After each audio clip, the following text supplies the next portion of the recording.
PBC मातृभूमीच्या व्यक्तिविशेष या कार्यक्रमात मी सर्व प्रेक्षकांचे या ठिकाणी सहर्ष स्वागत करतो। आज या व्यक्तिविशेष सदरात आपण आलेलो आहोत पाचोऱ्यातील परदेशी भगिनींच्या घरी। तशा या परदेशी भगिनी पाचोरा आणि परिसराला नवीन नाहीत। आपल्या संगीत क्षेत्रातल्या कार्याने, आपल्या गाण्याने त्या सर्वदूर सुपरिचित झालेल्या आहेत। त्यांचाच हा सगळा गाण्यांचा प्रवास त्यांचा आज कुठपर्यंत येऊन ठेपलेला आहे आणि पुढे त्यांचं काय नियोजन आहे या संदर्भात आपण या दोघं भगिनींशी या ठिकाणी खूप साऱ्या गप्पा करणार आहोत आणि त्यांच्याकडून छान छान गाणे सुद्धा आपण या ठिकाणी ऐकणार आहोत। मी तुमचं या व्यक्तिविशेष कार्यक्रमात या ठिकाणी खूप खूप स्वागत करतो। नमस्कार। नमस्कार, मी ऐश्वर्या परदेशी आणि मी सध्या मास्टर्सला आहे। MA म्युझिक या विषयात करत आहे। SNDT पुणे येथे मी शिकत आहे आणि आता सेकंड इयरला जाणार आहे। नमस्कार, माझे नाव अपूर्व राजेंद्र सिंग परदेशी। मी सध्या राहुरी येथे BMS सेकंड इयर साठी शिकते आहे आणि माझं संगीत विशारद प्रथम झालेला आहे। अरे वा, छान। आता खरं म्हणजे तुम्ही संगीत क्षेत्रातली मास्टर डिग्री आता घेत आहात। पण तुम्ही कधी असा विचार केला होता का की तुम्ही कधीतरी संगीत क्षेत्रामध्ये मास्टरकी मिळवाल असं? ज्या वेळेला तुमच्या घराची एकूण नेमकी कौटुंबिक पार्श्वभूमी त्या प्रकारची आहे का? ऍक्च्युली म्युझिक संगीत आमच्या घरात आधीपासूनच आहे। आमच्या आजी विशारद आहेत आणि आमची आई पण विशारद आहे। आमचे बाबा फ्लूट वाजवतात, बासरी वाजवतात। त्यांनी परीक्षा दिल्या गंधर्व मंडळाच्या आणि त्यामुळे घरात आधीपासूनच सांगीतिक वातावरण असं होता। म्हणजे आपण म्हणतो ना की जसं श्रवण संस्कार आमच्यावर नेहमीच होत होते, त्यामुळे वातावरण तर नक्कीच होता। पण मास्टर्स करण्याचा निर्णय म्हणजे मास्टर्स किंवा बॅचलर्स जे मी म्युझिकला मेन स्ट्रीम निवडलं आहे ते डिसिजन खूप असा म्हणजे माझ्यासाठी नवीन होता। नवीन म्हणजे अनपेक्षित आणि खूप लकी समजते मी की मला ते सिलेक्ट करता आलं आणि मी त्यात आता वाटचाल करत आहे। आधी ॲक्च्युली आम्ही लहानपणी थर्ड स्टँडर्डपासून थर्ड स्टँडर्डला जेव्हा मोकाशी सरांचं क्लास सुरू झालं होतं तेव्हा मी त्यांच्या पहिल्याच बॅचला स्टुडंट म्हणजे शिकायला पहिल्यांदा गेलो होतो फर्स्ट एक्झामसाठी गंधर्व मंडळाच्या। तर तेव्हापासून आमचं शिक्षण असं सुरू आहे संगीतातलं, शास्त्रीय संगीताचं। किंवा त्याआधी सुद्धा आम्ही लहानपणापासून म्हणजे आई आम्हाला जुनी गाणी किंवा क्लासिकल संगीत घरात होतं। परत पप्पा आम्हाला वेस्टर्न सुद्धा तेवढंच ऐकवायचे। म्हणजे आम्ही प्रोफेशनल क्लासेस सुरू करण्याआधी सुद्धा खूप गाणी ऐकली आहेत आणि त्याचं वातावरण नेमकं आमच्या घरात आहे। आणि मला अशी सवय होती की गाणी पाठ करायची आणि मग त्या आमच्याकडे खूप कॅसेट्स होत्या, तर त्या कॅसेट सोबत लावायचं आणि मग त्याच्यासोबत आम्ही म्हणत बसायचो। जेवताना पण आम्हाला तेच म्हणजे टेप रेकॉर्डरवर कॅसेट्स गाणी लावले, भावगीत लावले किंवा कुठली गझल लावली, अरुंधतींची गाणी लावली आणि ते मी तो सोबत म्हणत बसायचो। तेव्हापासून आम्हाला गाण्याची आवड आहे तशी। आता नेमका तुम्ही कुठल्या गायनाच्या या प्रकारामध्ये म्हणजे तुम्ही तुमचं नैपुण्य दाखवताय? मी आता क्लासिकल आणखी वेगळे प्रकार पण तुम्ही हे करता? क्लासिकल मी सध्या शिकते म्हणजे मास्टर्स माझं हिंदुस्थानी क्लासिकल म्युझिकमध्येच आहे। पण मी संगीताचे बरेच जॉनर्स असे शिकले आहे, म्हणजे स्वतः आत्मसात केले, काही माझ्या गुरुजींनी मला शिकवलं आहे आणि बऱ्याच वेगवेगळे फॉर्म्स मी गाते, जसे की गझल आहे किंवा भावगीत, भक्ती संगीत, परत वेस्टर्नही मी गाते आणि वेस्टर्न या प्रकारात मी नॅशनलपर्यंत जाऊन आली आहे। माझ्या युनिव्हर्सिटीला मी रिप्रेझेंट केलं आणि गोल्ड मेडलिस्ट पण आहे। मला आठवतं की काही वृत्तपत्रांनी देखील तुम्हाला मधल्या काळामध्ये गौरवलं होतं। अनेक ठिकाणी तुम्हाला पारितोषिकं मिळालेले आहेत, वेगवेगळ्या स्पर्धांमध्ये तुम्ही भाग घेऊन खूप सारं तुमच्या कॉलेजेसला, युनिव्हर्सिटीला रिप्रेझेंट केलेलं आहे। त्यात कोलावरीडी ह्या नावाचं सुद्धा जे काही एक गाणं मधल्या काळात खूप फेमस झालं होतं। हो, तेव्हा मी स्कूलमध्ये होते, 8th standard I guess 8th किंवा 10th मध्ये होते। तेव्हा कोलावरीडी ह्या धनुषने गाणं खूप पॉप्युलर केलं होतं आणि तेव्हा मी ते गायले होते। म्हणजे स्कूलच्या गॅदरिंगला एकदा गायले होते आणि एकदा सकाळच्या कार्यक्रमाला गायले होते। तेव्हा खानदेश गौरव असा त्यांनी मला पुरस्कार दिला होता।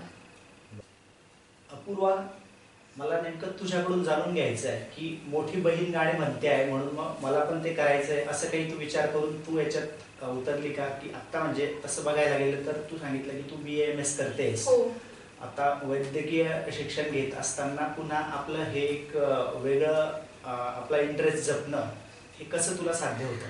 ऍक्च्युली मला खूप जण असं विचारतात की तुझी बहीण म्युझिक मध्ये गेली, तू शिकली आहेस स्वतः, तर तू का नाही जात, तू पण का नाही जात? कारण मेडिकल इंजिनिअरिंग या फील्ड सध्या खूप मेनस्ट्रीम आहेत आणि मी सुद्धा मेडिकल करते आहे. परंतु मला सगळेच बोलतात की जर तुझ्यामध्ये टॅलेंट आहे तर तू का नाही परस्यू करत सिंगिंग. पण एक असं आहे की मी सध्या ते हॉबीसाठी ठेवलंय, पण मला नाही माहिती मी कधी दीदी सोबत तिकडे घुसून जाईल संगीत क्षेत्रात. पण लहानपणापासून आम्ही दोघी सोबतच शास्त्रीय संगीताचा क्लास जॉईन केलेला. परत वेस्टर्न पण आम्ही सेल्फ टॉट आहोत, म्हणून आम्ही ऐकून ऐकून इंग्लिश गाणे वगैरे गायला शिकलो. परत भावगीत भक्तिगीत पण आम्ही सोबतच सगळं केलंय लहानपणापासून. सगळ्या स्पर्धांमध्ये आम्ही सोबत भाग घेतलाय. पण मला खूपदा असं वाटतं की ऐश्वर्याची लाईफ सध्या संगीतामुळे इतकी इंटरेस्टिंग आहे. मी पण अभ्यासाव्यतिरिक्त ते जपायचा किंवा माझा हॉबी तो संगीताबद्दल माझं असलेलं प्रेम सगळं जपायचा खूप प्रयत्न करते. गिटार वगैरे पण शिकायचा प्रयत्न करते, तर ते सुद्धा मी साईड बाय साईड सुरू ठेवलंय. आपल्या पीबीसी मातृभूमीच्या प्रेक्षकांना तुम्ही एखादं छान गाणं ऐकवावं असं मला वाटतं. नक्कीच. ॲक्च्युली मी हे जो सॉन्ग गाणार आहे तो एका म्हणजे हॉलिवूड सिरीज आहे English, how I met you mother. त्यात त्याची जी मेन ॲक्ट्रेस आहे ती गाते आणि त्याच सॉन्गवरून मी इन्स्पायर होऊन हा इन्स्ट्रुमेंट ॲक्च्युली घेतला होता. तो माझा तो सॉन्ग माझा इन्स्पिरेशन आहे या इन्स्ट्रुमेंट शिकण्यामागचा आणि घेण्यामागचा. तर मी ते सॉन्ग म्हणणार पाहिजे. Hold me close and hold me fast. This magic spell you cast. I see the beyond roses. When you kiss me head inside, although I close my eyes, I see the beyond roses. When you take me to your heart, I'm in a world apart, a world where roses bloom. And when you speak, angels sing from above. Every day will seem to turn into love song. Give your heart and soul to me, and life will always be la beyond rose. मी एक western सॉंगच आपल्यासमोर सादर करेल. Imagine dragons या बँडचा demons म्हणून एक खूप सुप्रसिद्ध गाणं आहे, ते मी सादर करेल. When the days are cold and the nights are cold and the things we see are all made of gold, and the dreams all fade and the ones we hate are the ones who go, the blur and stay. I wanna hide the truth, I wanna shelter you, but with the beast inside, there's nowhere we can hide. No matter what we bring, we still are made of green. This is my kingdom come, this is my kingdom come. When you feel my heat, look into my eyes. It's where my demons hide, it's where my demons hide. Don't get too close, it's dark inside. It's where my demons hide, it's where my demons hide. खूप छान. आपल्या प्रेक्षकांसाठी आपण classical मूडमधलं सुद्धा एखादं गाणं सादर करावं असं मला वाटतं. ओके. मी आपल्यासमोर उपशास्त्रीय एक प्रकार आहे चतुरंग, म्हणजे त्याच्यात 4 अंग असतात. बंदिशीचे बोल, तबल्याचे बोल, सरगम आणि तराण्याचे बोल. तर असा अडाणा रागातला एक होरी, म्हणजे होरी खेळलं तर नंद लाल अशी बंदिश आहे चतुरंगाची, ती मी आपल्यासमोर सादर करेन.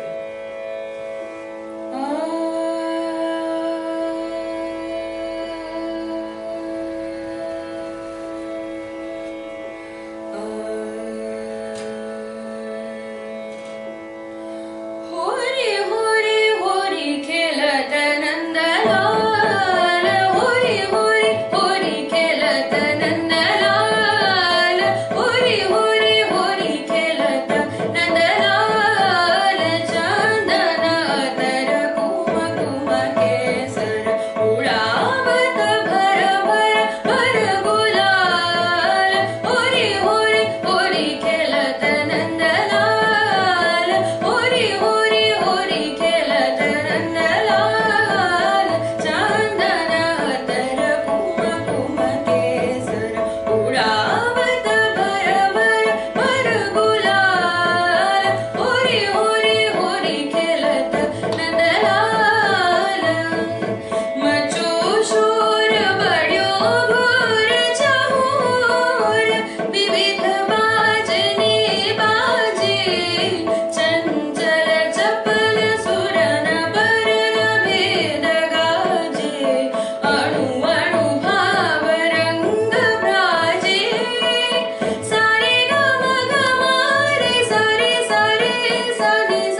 तुझ्या ह्या सगळ्या आवाजातलं माधुर्य पाहून मला एक असं प्रश्न विचारावा वाटतोय की तू दिवसातून किती तास रियाज करतेस?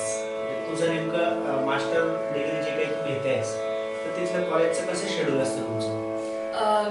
ॲक्च्युली आमचा शेड्यूल असा असतो, सकाळी उठून 1-1.5 तास रियाज करायचं आणि मग त्यानंतर परत कॉलेजला आमचं प्रॅक्टिकलचेच लेक्चर्स असतात 11 ते 4 या दरम्यान. तर तिथेही आमचा रियाज होतो चांगलाच. आमचे गुरुवर्य आहेत HOD डॉक्टर शीतल मोरे आणि डॉक्टर पौर्णिमा धुमाळे. तर ते खूप उत्तमरित्या आम्हाला संगीताचं शिक्षण देत आहेत तिथे. तर त्यांच्यामुळे आमचा खूप छान रियाज होतो.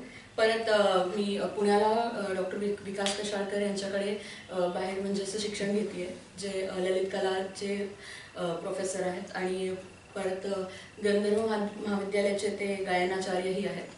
आणि गझलसाठी मी रवी दाते म्हणून जे आहेत, अरुण दातेंचे धाकटे भाऊजे स्वतः कंपोजर आहेत आणि तबला वादक आहेत प्रसिद्ध. त्यांच्याकडे मी गझलचं प्रशिक्षण घेते सध्या. खूप छान. तर मला अपूर्वाला विचारायचं आहे की ती मेडिकलची एक डिग्री घेते आहे, वैद्यकीय शिक्षण पूर्ण करत असताना तिला ह्या रियाजसाठी कसा वेळ मिळतो, ती कसा वेळ ॲडजस्ट करते? ॲक्च्युली माझा शेड्यूल बऱ्याच टाईट असतो कॉलेजमुळे. तरी जेव्हा पण मी कॉलेजहून आमचं 5 वाजता सुट्टी होते कॉलेजची, त्याच्यानंतर आल्यावर जितका पण वेळ मला मिळतो त्याच्यामध्ये अभ्यासाव्यतिरिक्त मी 1-2 तास गाणे ऐकण्यासाठी स्पेशली, आणि मला काय ते व्हिडिओज बनवायचे आहे, माझं यूट्यूब चॅनल आहे त्याच्यासाठी व्हिडिओज बनवण्यासाठी व गाण्याची काही जी प्रॅक्टिस करायची आहे मला त्याच्यासाठी किंवा गाणे ऐकण्यासाठी मी ते घालवते. परत घरी आल्यावर जेव्हा दीदी मला भेटते सुट्ट्यांमध्ये, तर ती मला ती जे शिकते ते सगळं ती मला शिकवण्याचा प्रयत्न करते आणि मी ते आत्मसात करण्याचा प्रयत्न करते. आता आपल्या पाचोरा शहराची किंवा एकूणच तालुक्याची अशी परिस्थिती की इथे एक गोविंदराव मोकाशी सर सोडले, तर मधल्या काळामध्ये तळणीकर सर होते, त्यांनी गायनाचं एक चळवळ या शहरामध्ये सुरू केली होती. परंतु दरम्यानच्या काळात फार काही असे नवीन गायक निर्माण होताना किंवा या क्षेत्राकडे फार असा कल असलेले विद्यार्थी आपल्याला पाहावयास मिळाले नाही. तर ही एक गायनाची चळवळ, संगीताची चळवळ ही पुढे नेऊन जाण्यासाठी काय पाचोरा शहरामध्ये किंवा या तालुक्यात करता येऊ शकेल, तुम्ही काय सांगा? पहिली गोष्ट तरी की म्हणजे मुलांना म्हणजे भीती वाटते की पुढे याच्यात करिअर होऊ शकत की नाही. म्हणजे ती एक स्ट्रगलची भीती असते मे बी त्यांना, किंवा एक सेटल्ड करिअर असं त्यांचा एक्सपेक्टेशन असतो. तर त्या एका मनातल्या हुरहुरमुळे मे बी ते त्याकडे वळत नाही. मे बी त्यांच्याकडे खूप चांगला टॅलेंट आहे, बट त्यांना कळालं नाही, किंवा कळालं जरी तर त्यांची हिंमत होत नाही पुढे जायची. मोकाशी सरांनी बऱ्याच विद्यार्थ्यांना घडवलं ॲक्च्युली इथून. तर त्यांच्याकडून तरी ही चळवळ चालू आहे असं म्हणता येईल. पण हवे तितके असे स्टुडंट्स येत नाहीये त्या गतीने आपल्याकडे अजून तरी नाही आहेत. पण मला वाटतं की हळूहळू लोकांना कळू लागलंय की यात पण काही स्कोप आहे असं.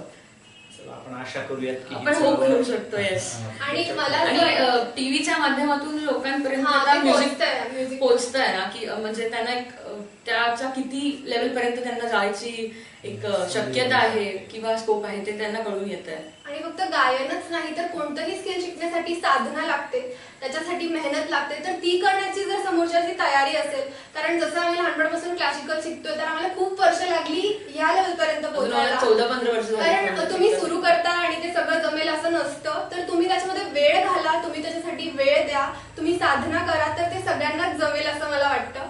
आणि पेरेंट्सने मनमोकळ्यापणे आपला पाल्यांना याकडे वळवायला पाहिजे. कारण मी आज दीदीची लाईफ बघतीये, ती खूप तिने जितकं अचीव्ह केलंय, मला तरी वाटतं की आमच्या फॅमिलीमध्ये एवढं अचीवमेंट तिने आमचं म्हणजे फॅमिलीचं नाव इतकं केलंय. तर ही पण फील्ड तेवढीच चांगली आहे.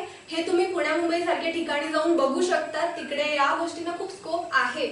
संगीत क्षेत्रात देखील एक उत्तम करिअर करता येतंय. फक्त त्यासाठी तुम्हाला गरज आहे तुमच्या खडतर परिश्रमांची, साधनेची, संगीत साधनेची, असा एक संदेश या दोघं भगिनींनी आज या निमित्ताने दिलेला आहे. युवा महोत्सवाच्या माध्यमातून खरं म्हणजे या सगळ्या विषयाला गती मिळाली. तू काय सांगशील या विषयासंदर्भात? मी जेव्हापर्यंत जळगाव जिल्ह्यात होते तेव्हापर्यंत मी जेवढं मला जमेल तेवढं म्युझिकमध्ये एक प्रयत्न केला की मला स्वतःला घडवण्यासाठी वेगवेगळ्या स्पर्धांमध्ये भाग घेतला. जसं की गोदावरी महाविद्यालयाची राज्यस्तरीय स्पर्धा आहे किंवा सरिता अभ्यंकर, तिथे मी प्रथम पारितोषिक मिळवले प्रत्येक. तर मला त्यामुळे एनकरेजमेंट मिळत गेलं आणि स्पर्धांना एक जो आपण एक्सपोजर म्हणतो स्पर्धांना, त्यामुळे स्टेज डेअरिंग येते किंवा आपल्याला परफॉर्मन्स बेटर करता येतो. प्रत्येक परफॉर्मन्स सोबत आपली एक कॉन्फिडन्स लेवल वाढत जाते. तर या सगळ्या बॅकग्राऊंड नंतर मी जेव्हा पुण्याला गेले बॅचलर्ससाठी, तर तेव्हा मला युथ फेस्टिवल ही कॉन्सेप्ट कळाली. आणि युथ फेस्टिवलमध्ये बरेच प्रकारचे फॉर्म्स असतात गाण्याचे, जसे ग्रुप सॉन्ग आहे किंवा फोक सॉन्ग आहे किंवा वेस्टर्न म्युझिक. मी तेव्हाच सुरू केलं गायला.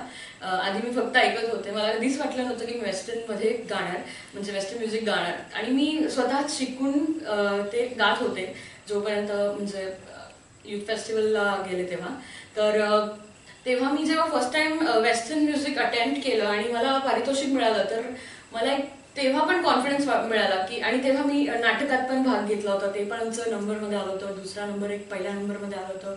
आणि स्किटमध्ये, स्ट्रीट प्लेमध्ये असे वेगवेगळ्या प्रकारच्या जे स्पर्धा आहेत, इव्हेंट्स आहेत, त्याच्यात मी पार्ट घेतला आणि आम्हाला पारितोषिकं पण मिळाली. ते होतं रिजनल लेवलला. त्यानंतर आणखी पुढे राज्यस्तराच्या लेवलला म्हणजे इंद्रधनुष जी युवा महोत्सव असतो, तिथे इंटर युनिव्हर्सिटी असतं. तर युनिव्हर्सिटीच्या टीममध्ये माझं सिलेक्शन झालं, SNDT युनिव्हर्सिटीच्या टीममध्ये. आणि ती पूर्ण वुमेन्स टीम असते, कारण वुमेन्स युनिव्हर्सिटी असल्यामुळे. तर त्यात पण एक वेगळाच जोश बघायला मिळाला मला की ज्या तयारीचे तिथे मुली येतात किंवा वेगवेगळ्या म्हणजे आर्ट फॉर्म मधले किंवा म्हणजे थिएटर म्हणा, डान्स म्हणा किंवा फाईन आर्ट्स, लिटररी, असे वेगवेगळे जे सेक्शन मधल्या मुली असतात, त्यांच्यामुळे एक वेगळा आपल्याला दृष्टिकोन मिळतो. आणि युवा महोत्सवात मी नॅशनल्स केले. 3 वर्ष सलग मी राज्यस्तरीय लेवलचा इंद्रधनुष, जे अमरावतीला झालं, तिथे आम्हाला चॅम्पियनशिप मिळाली. त्यानंतर परत नागपूरला झालं. त्यानंतर 3रं वर्ष औरंगाबादला झालं. आणि वेस्ट झोन म्हणून जे असतं ते स्टेट्स म्हणजे महाराष्ट्र, गुजरात, गोवा आणि राजस्थान या 4 स्टेट्स मधला एक झोन असतो, वेस्ट झोन. तिथे युनिव्हर्सिटीज पार्ट घेतात, जवळपास 40 युनिव्हर्सिटीज तिथे असतात. आणि मग तिथून जे जिंकतात ते नॅशनल्सला जातात. आणि तिथे पूर्ण देशातले 5 zone, north, east, west, central आणि साऊथ, तर तिथले विनर्स येतात आणि त्यांची कॉम्पिटिशन होते. तर असे मी 3 वर्ष सलग स्टेट, झोन, नॅशनल तिन्ही केले. आणि तिन्हीमध्ये आम्हाला गोल्ड मेडल्स आणि सिल्वर मेडल्स येत गेले. तर या गोष्टीचा माझ्या करिअरमध्ये इतका इन्फ्लुएन्स आहे. आणि त्या सगळ्या अचिव्हमेंट्समुळे परत मला पाचोऱ्यात गौरवण्यात आलं. रोटरी क्लबकडून नवरत्न पुरस्कार मला देण्यात आला 2 वर्षापूर्वी. आणि मागच्या वर्षी मला पाचोरा आयकॉन असा पुरस्कार देण्यात. करिअर आहे. मला एक आणखी असं जाणून घ्यायचं होतं की सोनी TV हे जे काही चॅनल आहे त्याच्यावर मेरे साई नावाचा एका सिरियलसाठी सुद्धा तुला पार्श्वगायनाची संधी मिळाली. बरोबर. कसा घडून आला हा सगळा विषय? ऍक्च्युली ज्या स्टुडिओकडे त्या सिरियलचं बॅकग्राऊंड आहे, तिथे मला तिकडची एक मुलगी ओळखत होती. तर त्यांच्याकडे ऍक्च्युली आधी बऱ्याच सिंगर्सला आधी त्यांनी व्हॉइस ट्रायल घेतले, 7-8 जणांचे. पण चॅनलने त्यांना ते जमले नाही, मे बी त्या ऍक्ट्रेसला सूट नाही झाले मे बी. तर त्यांनी ते परत पाठवले, रिजेक्ट केले. पण नंतर तिने मला फायनली म्हणजे तिने मला कॉल केला की तू येऊ शकतेस का. मग मी ट्रायल म्हणून गेले सहज. आणि मग ते त्यांना चॅनलला लगेच आवडलं आणि फायनल पण झालं लगेच. पुढच्या दिवशी रेकॉर्डिंग पण फायनल झाली आणि नेक्स्ट वीकला ते सिरियलमध्ये दाखवलं गेलं. खूप छान. लावणी होती ऍक्च्युली ती. कसा अनुभव आहे चॅनल समोर? हो, तो एक माझ्यासाठी वेगळा. ऍक्च्युली मी रेकॉर्डिंग आधी केल्यात युट्यूबवर. आमचे काही सॉंग्स आहेत आमच्या गार्गी प्रोडक्शनचा, एक भारताचे वादळ आम्ही म्हणून होतं, त्या सॉंगसाठी मी रेकॉर्डिंग केली होती. परत मी प्रायव्हेट म्हणजे आमचे काही रेकॉर्डिंग चालूच असतात. तर अनुभव तसा होता. पण हे चॅनलसाठी म्हणून एक त्याचा वेगळा एक लेवल वेगळी असते. तो प्लेबॅकचा एक वेगळा अनुभव होता. तर ते खूप छान अनुभव होता माझ्यासाठी ऍक्च्युली. आणि एक ते मम्मी पप्पांना पण फार आनंद झाला, त्यामुळे BBC-वर त्यांचा इंटरव्ह्यू पण घेण्यात आलं. याच्या पुढच्या काळात करिअर म्हणून प्लेबॅक सिंगर म्हणून करिअर करणार आहात की काय? नाही, असं काही ठरवलं नाही की प्लेबॅकच करायचं आहे. मला ऍक्च्युली परफॉर्मर व्हायचं आहे. आणि मला वेस्टर्न म्युझिकचा फार म्हणजे वेस्टर्न म्युझिकबद्दल एक स्पेशल आवड आहे. ती म्हणजे BA असतानाच निर्माण झाली ती. पण त्यात आणखी मला एक्सप्लोअर करायचं आहे. वेस्टर्न क्लासिकल म्युझिक आहे, परत मला नवीन इन्स्ट्रुमेंट्स शिकायची आवड आहे. तर मी सध्या युकेलेले शिकत आहे. आणि पियानो पण मला असं प्रॉपर शिकायचं आहे प्रोफेशनली. तर आता मी नेक्स्ट इयर मे बी तोच प्लॅन चालू आहे माझा. आणि वेस्टर्न म्युझिक शिकणार आहे आणि मग परत क्लासिकल म्युझिक तर आहेच, ते सोडून कुठे जाणार आहे मी. क्लासिकल म्युझिक हा माझा बेस आहे, कारण की त्याच्यामुळेच मी इथपर्यंत आले, ते शिकणं सुरू केल्यामुळे. आणि माझं विशारद उपांत्यपर्यंत झालं आहे गंधर्व मंडळाच्या परीक्षामध्ये. तर क्लासिकल तर आहेच, लाईफ टाईम क्लासिकल कधी सोडणार नाही. पण वेस्टर्नही शिकायचं. माझा एक इच्छा आहे की मी वर्ल्ड ट्रॅव्हल करू म्युझिक एक्सप्लोअर करायला, कारण की मला सगळीकडचं म्युझिक ऐकायची आणि आत्मसात करून घ्यायची इच्छा आहे. अपूर्वा, तू काय सांगशील आणखी या तुझ्या बहिणीच्या या प्रवासात? तू कुठपर्यंत तिची साथ देणारस? ऍक्च्युली मला काय वेगळे प्लॅन्स आहेत? हो नक्कीच. ऍक्च्युली मम्मी मला या गोष्टींसाठी खूप एनकरेज करत असते की मी आयुर्वेद सध्या करत आहे. तर सध्या खूप सारे असे वेगळे कोर्सेस निघाले ज्याच्यामध्ये म्युझिक थेरपी नावाचा एक प्रकार असतो. त्याच्यामध्ये आपण म्युझिक किंवा क्लासिकल म्युझिक बेसिकली त्याच्या मदतीने पेशंट्सला हील करतो. ते ऐकून, कारण त्याचा खूप परिणाम पेशंटच्या मेंटॅलिटीवर आणि सायकोलॉजिकली होतो. तर मला वाटतं या गोष्टीमध्ये मला आयुषी दीदीची खूप मोठी मदत होणार आहे, कारण ती या क्षेत्रात आहे आणि मे बी आम्ही हे सगळं पार्टनरशिप मध्ये करू. मी हिचेच गाणे ऐकून माझे अर्धे पेशंट बरे करणार असं मला वाटतं. आणि मी नक्कीच स्वतः सुद्धा गाण्यामध्ये काहीतरी पुढे करू इच्छिते आणि करणार. पाचोऱ्यातल्या आपले जे काही तरुणी असतील ज्यांना या संगीत क्षेत्रामध्ये आवड आहे, त्यांच्यासाठी तुम्ही काय संदेश द्याल या मुलाखतीच्या माध्यमातून? ऍक्च्युली कोणतीही तरुण पिढी किंवा जे आजकाल घडतं आहे कोणत्याही क्षेत्रामध्ये, तर सगळ्यात मोठी बाजू त्याच्यामध्ये असते फॅमिली बॅकग्राऊंडची, पेरेंट्सच्या सपोर्टची. माझी आई प्रतिभा परदेशी, माझे वडील राजेंद्र सिंग परदेशी हे दोघं पण म्युझिक बॅकग्राऊंडमध्ये होते, म्हणून आज आम्ही इकडे आलो आहे. तर पाल्यांना किंवा जी तरुण पिढी आहे त्यांना त्यांच्या पेरेंट्सच्या सायकोलॉजिकली त्यांना खूप मदत करावी. आणि जे स्वतः इच्छिता की त्यांनी संगीत क्षेत्रामध्ये पुढे जावं, त्यांनी खूप सारं आत्मसात करावं. जे त्यांना शिकायला मिळतंय ते सगळं शिकून घ्यावं. जर तुम्हाला घरून बाहेर पडायची संधी मिळते तर नक्कीच पडावं, कारण त्याच्याशिवाय ना जग कळतं ना पुढे काय ठेवलंय, पुढे कसं जायचंय ते पण कळत नाही. तर माझ्या मते जितक्या संधी मिळतात, अपॉर्च्युनिटी जितक्या मिळतात त्या सगळ्या आत्मसात कराव्यात. आणि संगीत क्षेत्रात जर पुढे जायचं आहे तर साधना आणि मेहनत ही नक्कीच ठेवावी. त्यासोबतच मी असं म्हणू इच्छिते की आता कोणाकोणाला पॉसिबल होत नाही की बाहेर जाऊन शिकणं वगैरे, तर आजकाल करस्पॉन्डन्सचा कोर्स म्हणजे इंटरनेट सगळ्यांकडेच आहे, तर ऑनलाईन क्लासेस होतात किंवा दुसऱ्या देशाचे पण आपण कोर्सेस कोरेस्पॉन्डन्समध्ये करता येतं. असं आजकाल काही बॅरियर राहिलं नाही की मी इथे राहते म्हणून मला इथलं शिकता येणार नाही. आणि युट्यूब आहे, सगळे वेगवेगळे माध्यम आहे. तर ऐकून शिकणे खूप महत्वाचं आहे, कारण गाण्यामध्ये ऐकणं हा पहिला लेसन आहे. जो कानसे म्हणजे बरोबर, जेवढे तुम्ही तानसे ना त्यापेक्षा जास्त तुम्ही कानसे नसणे महत्वाचे आहे, आमचे गुरुजी असं म्हणतात नेहमी. तर नक्कीच ऐकण्याने फार मदत होईल आणि ते आत्मसात करायला शिका. आणि काही प्रॉब्लेम आली तर मग गुरुकडे अप्रोच करा जर तुम्हाला पॉसिबल आहे तर, पण भिवू नका. म्हणजे असं घाबरू नका की काही होऊ नाही शकणार असं मी तरुणांना आणि तरुणांना सांगू इच्छिते, कारण की कुछ भी इम्पॉसिबल नाही आहे. म्हणजे तुमची इच्छा असेल आणि तिथे मार्ग असेल, तुमची तयारी असेल तर नक्कीच सगळं काही शक्य आहे.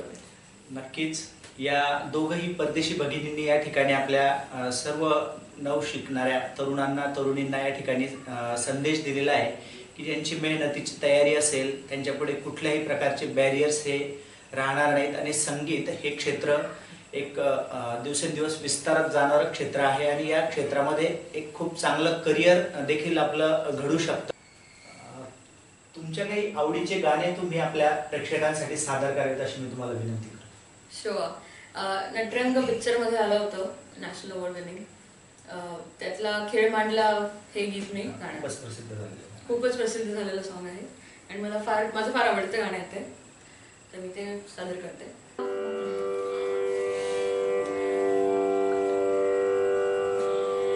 तुझ्या पायरीशी कोणी सान थोर नाही, साध सुन्या काळजाची तुझ्या कानी जाई,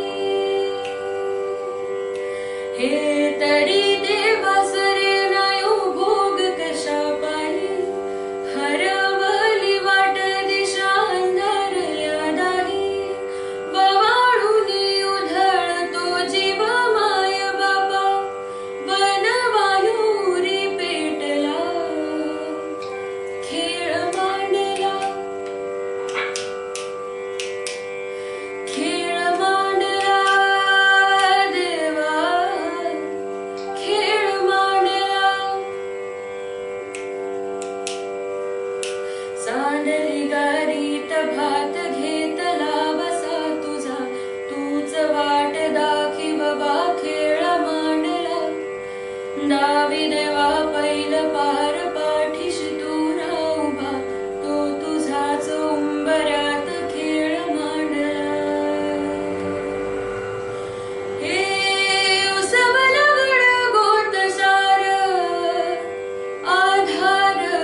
सर्वात आवडता प्रकार आहे खानदेशातला. तर येऊ कशी तशी मी नांदायला ही लावणी अभ्यास सांगत. अरे नेहमीच राया तुमची घाई, नका लाव गठोड बांधायला. येऊ कशी तशी मी नांदायला, आहो येऊ कशी तशी मी नांदायला. येऊ कशी तशी मी नांदायला, आहो येऊ कशी तशी मी नांदायला. गाव हाय आपला 12 कोस, अव डोसकं तुमचं असं हो कसं. गाव हाय आपला 12 कोस, डोसकं तुमचं असं हो कसं. उन्हातनाचं न चालायचा त्रास, उन्हातनाचं न चालायचा त्रास. दिल्यात चपला सानाला, हो येऊ कशी कशी मी नांदायला. येऊ कशी तशी मी नांदायला, हो येऊ कशी तशी मी नांदायला. सन वर्षाचं आहे दिवाळी, आज राहू जाऊ उद्या सकाळी. सन वर्षाचं आहे दिवाळी, आज राहू जाऊ उद्या सकाळी. जेवण करते पुरणाची पोळी, जेवण करते पुरणाची पोळी. भात मी घातला रांदाला, हो येऊ कशी तशी मी नांदायला. येऊ कशी तशी मी नांदायला, हो येऊ कशी तशी मी नांदायला. एक राजस्थानी फोक सॉन्ग आहे केसरिया बादल म्हणून, ते आम्ही युवा महोत्सवला गायलो होतो मागच्या वर्षी नॅशनल्सला, तर ते मी सादर करते. हे सुळेरी धरती जठे सोतारा दिरो आसमान. हे रंग रंगीलो रस भरो सो प्यारो राजस थान जी. केसरिया बाल महारे है रे. पधारो म्हारे देश जी, पधारो म्हारे देश. रंग गयो तण आज मेरो, रंग गयो तण आज मेरो. मण हुआ केसरिया, तो संग लागे नैन जी, तो संग लागे नैन. बंजारा म्हारा बालंदड़ी ले ओ तो हो. थाने मारी सौगन बालंदड़ी ले ओ तो. तना ना ना ना ना ना ना ना ना ना ना. हे हे हे हे हे. बंजारा म्हारा बालंदड़ी ले ओ तो. थाने मारी सौगन बालंदड़ी ले ओ तो. केला ले मारे रिजरे जातीड़ा. विराह जियो थारी मारी जोड़ी रे रणधीरा.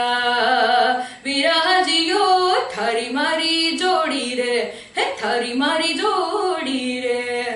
केसरिया केसरिया केसरिया बाल हे केसरिया. पधारो पधारो म्हारे देश जी. पधारो म्हारे देश जी, पधारो म्हारे देश जी. पधारो म्हारे देश जी, पधारो म्हारे देश. सुफी या गाण्या प्रकारातलं एखादं गाणं तुम्ही आमच्या प्रेक्षकांसाठी सादर करावं. कैलाश खेरचं एक खूप प्रसिद्ध सॉन्ग आहे तेरी दिवाणी म्हणून, तर मी ते सादर करते. प्रीत की लत मोहे सी लागी, हो गई मैं मतवारी,